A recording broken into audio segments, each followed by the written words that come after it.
Assalamualaikum warahmatullahi wabarakatuh. Apa kabar semuanya? Semoga kalian dalam keadaan sehat walafiat ya. Oke, pada hari ini kita akan membahas materi bab baru ya. Kita ketahui bahwasanya materi sebelumnya kita telah mempelajari perihal induksi matematika, program linier, kemudian matriks. Kemudian pada hari ini kita akan membahas materi bab baru, yaitu barisan dan deret. Oke? Apa yang kalian ketahui mengenai barisan dan apa yang kalian ketahui mengenai deret?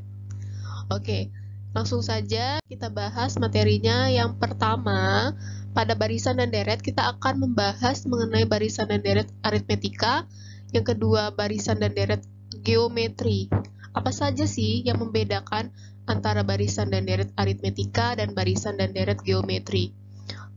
Oke, barisan merupakan sebuah daftar atau pola yang mengurut dari kiri ke kanan atau sebaliknya ya. Kita ibaratkan ketika kita baris upacara, kita ibaratkan seperti itu ya. Kemudian deret merupakan jumlah suku-suku dari suatu barisan ya.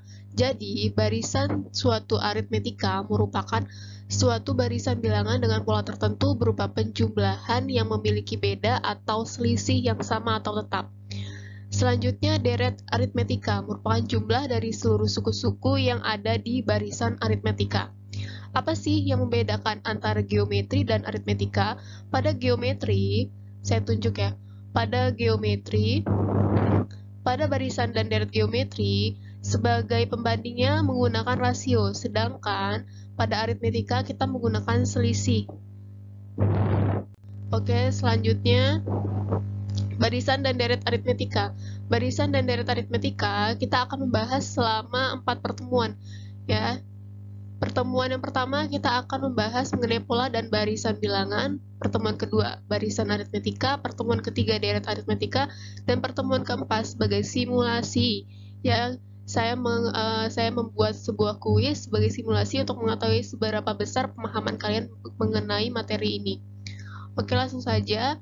Pola dan barisan bilangan. Pola dan barisan bilangan. Apakah itu pola dan apakah itu pola bilangan? Ya, kalian harus mengetahui apa perbedaannya. Pola merupakan bentuk atau model memiliki keteraturan baik dalam desain maupun gagasan abstrak. Sedangkan pola bilangan merupakan bentuk atau susunan yang tetap pada suatu angka. Oke, kemudian ini merupakan bentuknya, saya tunjuk di sini. Ini merupakan contoh bentuk pola, ya, pola bilangan. Kemudian, next. Oke, barisan bilangan. Barisan bilangan merupakan susunan anggota suatu himpunan bilangan yang diurutkan berdasarkan pola atau aturan tertentu. Contohnya seperti apa? Contohnya seperti ini. Ya, ini merupakan barisan aritmetika karena tidak memuat penjumlahan sedangkan apabila memuat penjumlahan disebut dengan deret aritmetika. Kemudian di sini kenapa disebut barisan aritmetika? Karena di sini terdapat selisih ditambah 2 ya, bukan perkalian, bukan perbandingan. Apabila ini perbandingan merupakan barisan geometri. Kemudian di sini tidak ada tanda tambah ya di sebelah sininya, maka dari itu ini disebut dengan barisan. Apabila ada tambah di sini disebut deret. Oke, di sini terdapat persamaan ya. Terdapat persamaan pada barisan bilangan yaitu UN. Kita simpulkan dengan UN. UN ini suku ke N gitu. UN ini artinya suku ke N, yaitu U1, U2, U3 yang terdiri dari U1, U2, U3 hingga UN. Ya. UN merupakan suku ke N dan sedangkan N merupakan bilangan asli, bisa genap, bisa ganjil dan sebagainya. Langsung saja ke contoh, tentukan 5 suku pertama barisan berikut. Yang pertama dari UN sama dengan 3N min 1. Persamaan yang kedua, UN sama dengan min 5 plus 2N. Langsung saja kita coba mengerjakan ini. Oke, saya bagi 2 dulu. UN sama dengan 3N. Ya, saya akan mencoba mengerjakan soal ini. mengerjakan soal yang ini ya. UN sama dengan 3N-1.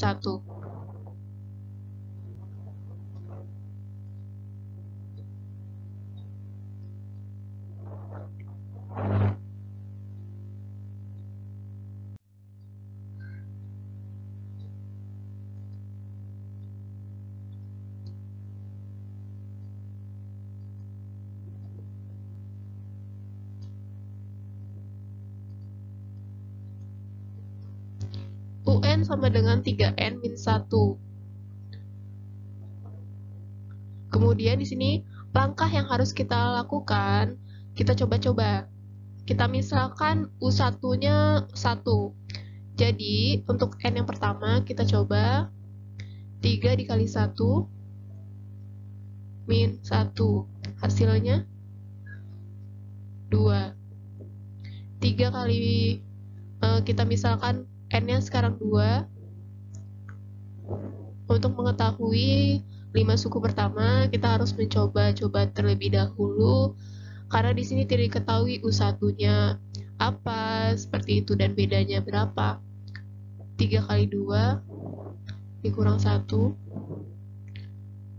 Jadi hasilnya 5. Oke.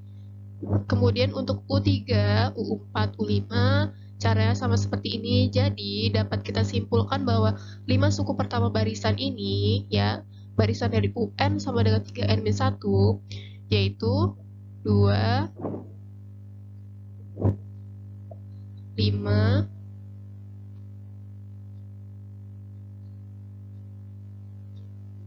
Mohon maaf, ini saya menulisnya agak lama karena ini saya menggunakan mouse. 2, kemudian 5, kemudian 8,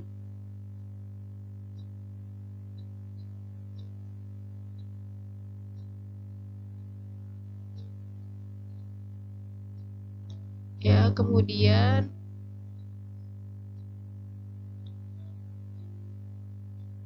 11,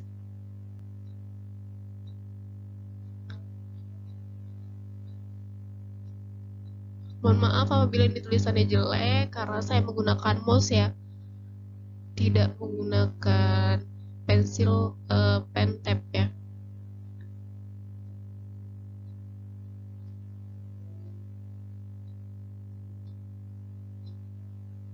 Oke. Kemudian yang kurang apa nih? U5. U5 berarti 3 kali 5 dikurang 1, 14.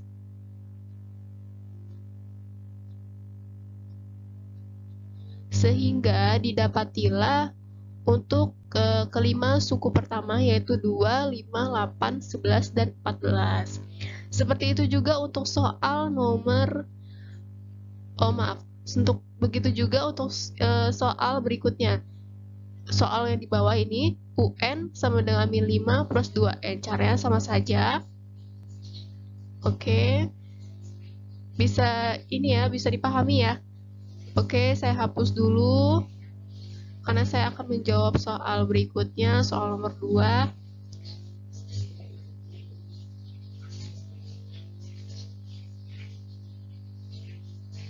Oke. Di sini soal nomor 2, contoh soal nomor 2, tentukan rumus suku ke N dari barisan berikut. Nah, di sini kita mengetahui bahwa di sini ada U1-nya, ada U2-nya, U3-nya, dan U4-nya. Kemudian di sini kita disuruh menentukan rumus suku ke N. Sedangkan untuk soal nomor pertama, kita sudah tahu rumus suku ke N-nya apa, ya, tetapi barisan, mohon maaf, maksud saya, tapi suku-sukunya kita tidak tahu. Apabila di nomor, kalau di nomor 2, kita sudah tahu suku-sukunya, suku pertama hingga suku keempatnya sudah tahu, tapi rumus suku ke N-nya tidak tahu. Maka dari itu, caranya sama saja, ya. Kita akan coba menyelesaikannya. Oke, di sini 5 dan 8 ini, ya, apabila kita lihat, ya, selisihnya yaitu 3 ya. Ya, Kita lihat di sini selisihnya 35 dan 8 ini selisihnya 3. Yang U2 dikurang U1, 8 dikurang 5. Selisihnya jadi 3 ya. Plus 3.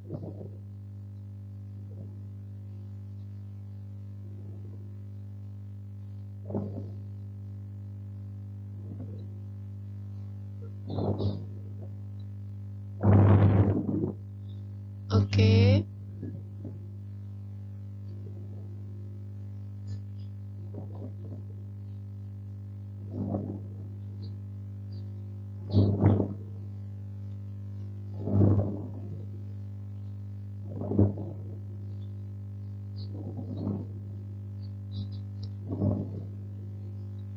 Ya, plus 3, 5 dan 8 ini selisihnya 3. Kemudian kita cek 8 dan 11 ini selisihnya 3 juga. 11 dan 14 ini selisihnya 3 juga. Apabila selisihnya ini tetap ya, konsisten, tetap, ini disebut dengan barisan aritmetika. Ini merupakan barisan aritmetika. Ya, ini merupakan barisan aritmetika.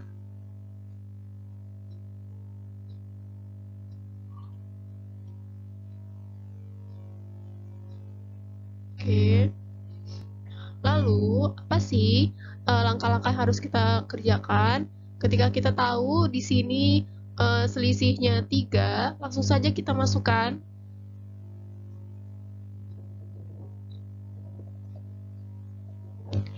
tiga N. Ya, kemudian ini harus apa? Ditambah atau dikurang atau bagaimana, Bu? Ini kita lihat. Di sini kita tujuannya ingin mengetahui bagaimana caranya sehingga mendapatkan 5. Jadi 3N ditambah atau dikurang ya, sehingga menghasilkan 5. Kita coba-coba dulu 3N ditambah 2, apakah bisa menghasilkan 5?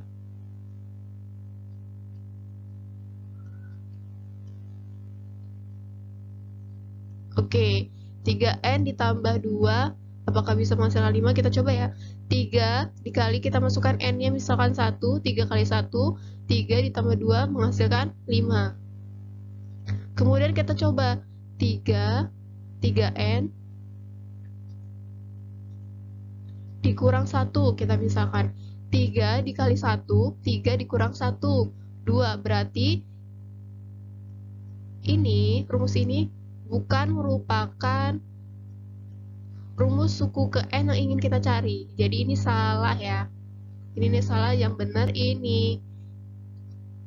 Yang benar ini. Oke. Saya hapus dulu di sebelah sini. Oke, kita sudah menemukan ya rumus suku ke N-nya untuk barisan aritmetika ini. Silakan kalian coba apakah ini benar. Rumus ini bisa kita gunakan sampai suku keempat. Kita coba di sini 3 dikali 2, 6, ditambah 2, 8, benar. Ya.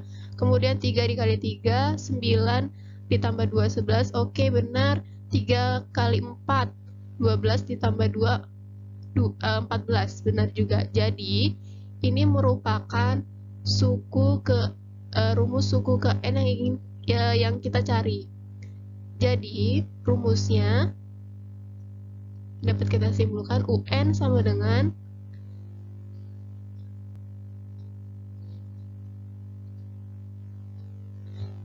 N plus 2.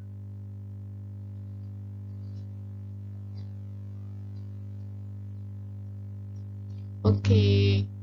Mohon maaf apabila kurang jelas ini penulisannya karena saya menggunakan mouse ya. Sekali lagi saya beritahu bahwa saya menggunakan mouse, jadi tulisan saya tidak serapi. Mohon maaf, maksud saya tidak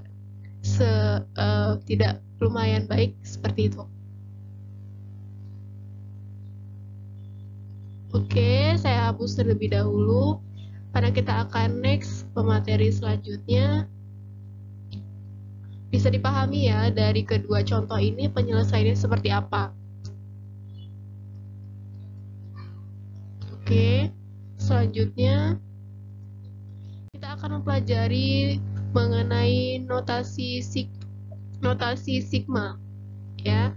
Apa sih itu notasi sigma? Notasi sigma yaitu sebuah tanda yang digunakan untuk menulis, ya, sebagai untuk ini sebagai tanda yang digunakan untuk menuliskan suatu penjumlahan. Apabila kita lihat apabila ada tanda notasi sigma, berarti itu tandanya penjumlahan, ya. Kemudian notasi sigma ini merupakan huruf besar Yunani yang berasal dari kata asing yaitu sum. Ya, biasa kita temukan kata sum ini di operasi penjumlahan pada Microsoft Excel, ya. Kemudian tujuannya apa sih mempelajari notasi sigma? Tujuannya yaitu untuk meringkas penjumlahan yang panjang dan rumit yang terdiri dari suku-suku atau deret tertentu. Kemudian di sini, nah ini dia yang saya maksud untuk meringkas penjumlahan yang panjang dan rumit. Ya, di sini ada sigma dari formula I, ya, dengan indeks penjumlahannya yaitu batas bawahnya 2, kemudian hingga ke 10, ya, kita singkat menjadi sigma I sama dengan 2, batas atasnya 6, kemudian ditambah dengan sigma I dengan batas bawah 7, batas atasnya 10. Sehingga ketika kalian jumlahkan, ini akan menghasilkan hasil yang sama, ya, antara sigma batas bawah 2 dengan batas atas 10 dengan sigma yang ini, oke? Ya, jadi sigma yang sebelah kiri ini, sigma I dengan batas bawah 2 dan dengan batas 10 ini sama halnya apabila kita pecah, ya, menjadi sigma dengan batas bawah 2 dengan batas atas, ya, kemudian ditambah dengan sigma batas bawah 7 kemudian batas atas 10. Ini akan menghasilkan sigma, ya, hasil akhir sigma yang sama. Oke, selanjutnya di sini ada persamaan umum dari notasi sigma, ya, di mana ini merupakan indeks penjumlahan, kemudian 1 ini merupakan batas bawahnya, N ini merupakan batas atasnya, bisa kita misalkan menjadi K, ini juga bisa kita misalkan menjadi K juga, ya, fleksibel sebenarnya, yang penting intinya ini menunjukkan bahwa ini indeks penjumlahan, bahwa ini merupakan batas atas, seperti itu. Ini juga bisa kita misalkan menjadi K, seperti itu. Tidak harus X, ya, ini hanya ini bentuk persamaan umumnya, ya, sebelum diterapkan. Oke, di sini ada penjelasannya. Dengan I merupakan indeks penjumlahan, ya, I merupakan indeks penjumlahan, 1 merupakan batas bawah penjumlahan, N merupakan batas atas penjumlahan, sedangkan 1, 2, 3 hingga N merupakan wilayah penjumlahan. Ya, wilayah penjumlahan. Wilayah penjumlahan itu ada di sebelah sini, nanti kita jabarkan sebelah sini. Oke, next. Nah, di sini dapat kalian lihat, ya, di sini sudah dijabarkan, ya, apa ini bagian atas ini disebut apa, bagian bawah ini disebut apa, seperti itu. Kemudian sifat-sifat notasi sigma, ya. Sifat yang pertama, ya, yang pertama yaitu konstanta, sifat konstanta, aturan operasi konstanta. Ini hanya dimasukkan saja, langsung masukkan saja angkanya, ya, dengan melihat batas bawahnya dan juga dengan melihat batas atasnya untuk akhir penjumlahannya.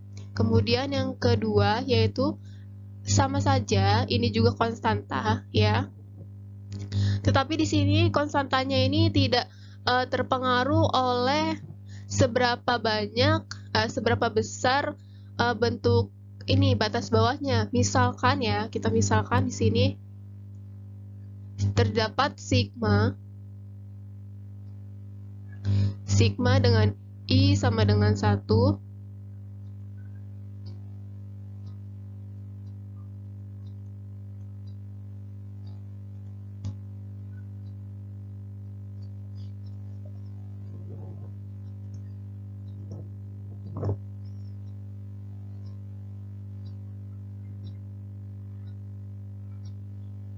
Kita misalkan ini I,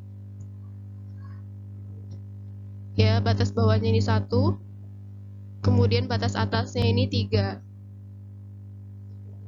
Kemudian di sini, ya, persamaannya hanya memuat konstanta berupa angka saja, berarti ya, memuat konstanta.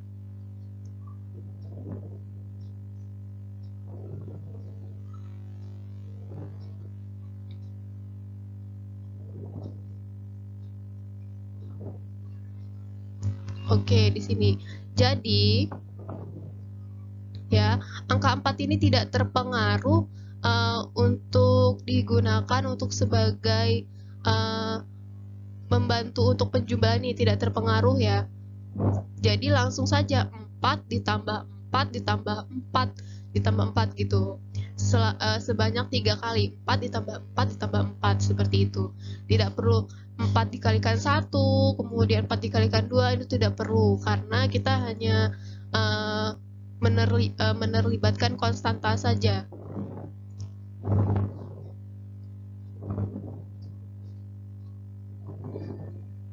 Oke, saya hapus dulu. Dipahami ya, dapat dipahami ya untuk dua sifat ini. Kemudian selanjutnya, sifat selanjutnya, nah di sini ada sigma dengan batas bawah 1 dan batas atasnya n. Kemudian konstanta dikalikan dengan UI sama dengan, kenapa di sini pindah? Karena ini berbentuk skalar ya. Ini berbentuk skalar, maka dari itu konstantanya dipindahkan ke sebelah kiri, ke belakang dari dari sigma.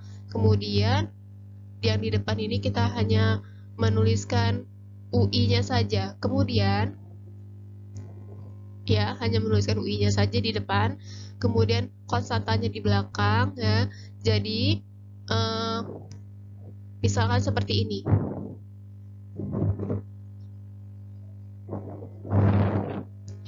Di sini terdapat contohnya ya, sigma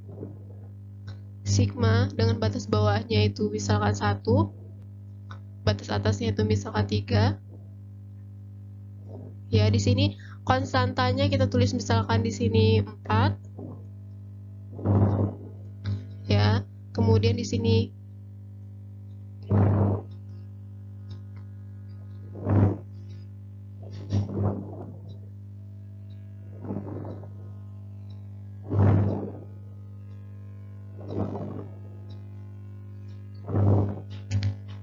konstantanya 4. Kemudian di sini UI-nya merupakan n ya. Caranya ya, 4 ini kita pindahkan ke belakang. Ya, n ini tetap di sini saja. N-nya tetap di sini, 4-nya kita pindahkan ke belakang sehingga didapatilah hasil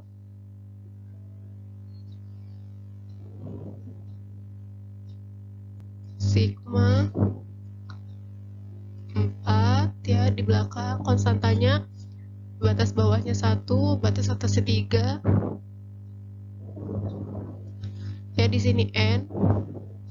Langsung saja kita masukkan batas bawahnya 1, berarti kita mulai dari 1 ya, 1 kemudian ditambah batas bawahnya ditambah ya, setelah 1 2, 1 ditambah 2 ditambah, kemudian berapa lagi? 3. Cukup sampai 3 saja karena batas atasnya 4 ya. Kemudian kita beri tutup kurung, jangan lupa. Kemudian kita kalikan dengan konstantanya, 4 ditaruh di sini. Nah, setelah itu kalian jumlahkan ini ya, UI-nya kalian jumlahkan, 1 tambah 2 tambah 3, 6 ya, dikalikan 4 sehingga hasilnya 24. Nah, di sini kita lihat ya, bahwa notasi sigma ini untuk mempersingkat penjumlahan ya. Untuk meringkas penjumlahan agar tidak terlalu panjang penyelesaiannya. Oke, langsung saja saya hapus untuk mempersingkat waktu. Karena masih ada video selanjutnya yang akan kalian tonton ya. Oke, selanjutnya ini ada sifat yang keempat ya. Kemudian sifat yang kelima, sifat yang keenam ya, kemudian sifat yang ketujuh, oke, sifat ke-8. Oke. Ini ya, sifat notasi sigma ini ya harus kalian catat ya, harus kalian catat. Kemudian ini caranya gimana agar kalian ini bisa memahami seperti itu penyelesaian bagaimana dengan cara yang pertama kalian catat ya, tips dari saya, kalian catat ya, kemudian kalian coba ya mengerjakan contoh-contoh soal, kemudian setelah itu kalian coba untuk membuat soal sendiri, kemudian kalian selesaikan sendiri ya, kemudian sebagai bahan pertimbangannya kalian lihat lagi cara kalian tuh benar atau tidak gitu, sesuai dengan catatan kalian itu, seperti itu. Kalau tidak seperti itu, kalian susah ya untuk memahami ini bagaimana caranya, seperti itu. Banyak-banyak untuk berlatih ya, agar kalian bisa gampang gitu memahami materi ini. Kemudian selanjutnya langsung ke contoh soal notasi sigma. Di sini bisa kalian lihat ya. Di sini penyelesaiannya dengan sifat yang pertama ya, langsung saja memasukkan angkanya. Oke, kemudian di sini ada soal, nyatakan penjumlahan berikut dalam notasi sigma. Oke, langsung saja kita coba. Di sini terdapat deret ya, suatu deret apa ini ya, kita cek dulu. 4 ditambah 6 ya, ini selisihnya 2 ya. 6 ditambah 8 ini selisihnya 2, 8 ditambah 10 ini selisihnya 2. Jadi, ini merupakan suatu deret aritmetika ya, karena ini tidak mengalihkan ya. Apabila ini mengalihkan ya, ini merupakan deret geometri. Tetapi ini hanya menjumlahkan ya, selisihnya hanya dalam bentuk menjumlahkan. Selisihnya dalam bentuk bilangan yang tetap konstan. Kemudian langsung kita coba penyelesaiannya. Di sini terdapat deret ya, suatu deret 4, 6, 8, 10. Di sini kita diminta untuk menyatakan penjumlahan dalam bentuk notasi sigma. Hal yang perlu kita lakukan ya, pertama, kita mengetahui bahwa ini merupakan deret aritmetika ya. Jadi kita harus mengetahui juga rumus suku ke n itu apa, seperti itu. Untuk menentukan suku ke n pada deret aritmetika itu apa. Oke, rumusnya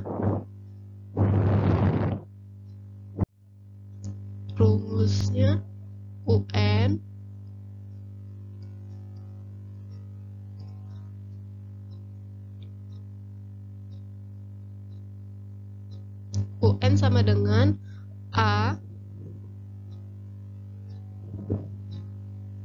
ditambah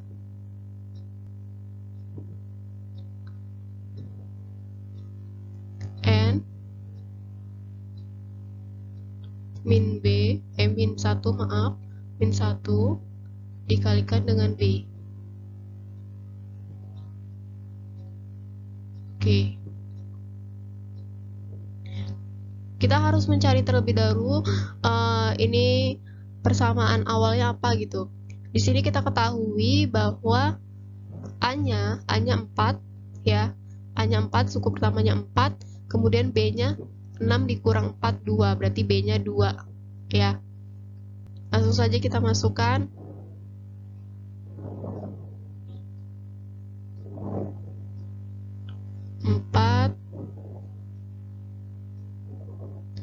Ditambah n-nya tetap karena n yang akan kita cari ya, dikurang 1, kemudian b-nya 2 ya. Oke, kemudian di sini 4 ya, n dikalikan 2, 2n ditambah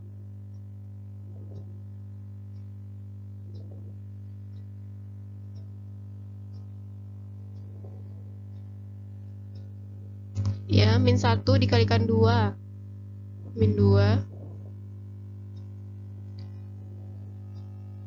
Kemudian langsung kita jumlahkan saja 4 ditambah min 2, 4 dikurang 2 sama dengan 2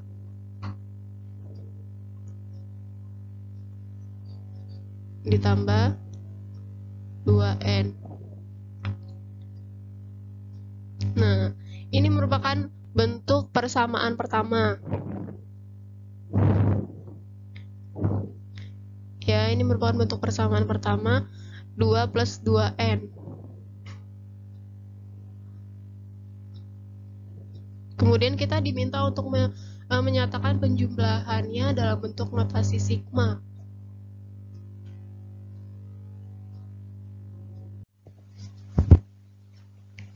Ya, jadi ini udah saya buat coret-coretannya. Jadi untuk menentukan ya sigma notasi sigmanya, di sini kita sudah mendapatkan ya persamaan 2 plus 2n. Ya, dari persamaan awalnya yaitu rumus suku kn-nya a plus n min 1 kali b, ya, sehingga didapatilah persamaan pertamanya 2 plus 2n. Persamaan 2 plus 2n ini kita masukkan ke rumus suku ke n ini.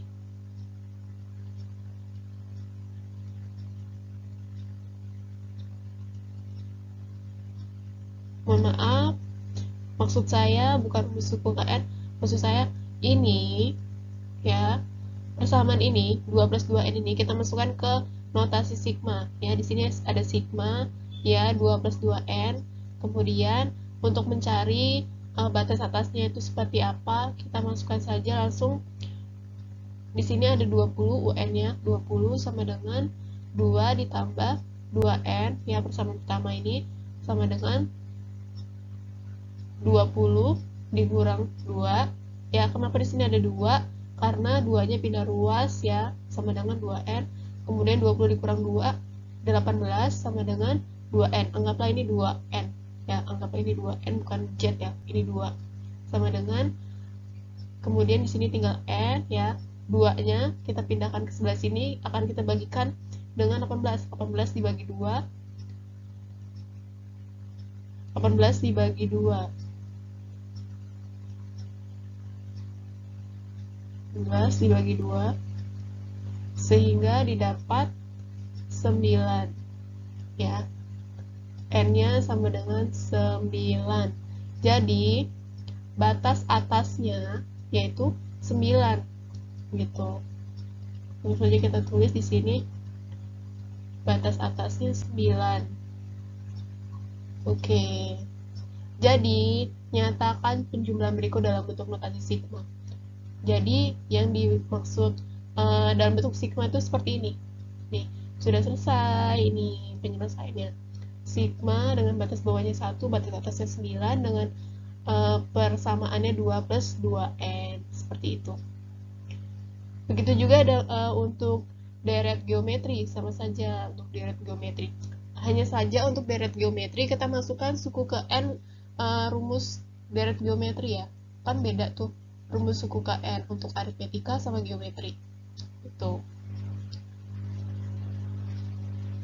Oke, sekian dari saya. Apabila ada yang ingin ditanyakan, dapat kalian tanyakan ya. Jangan lupa untuk dicatat hal-hal yang penting ya.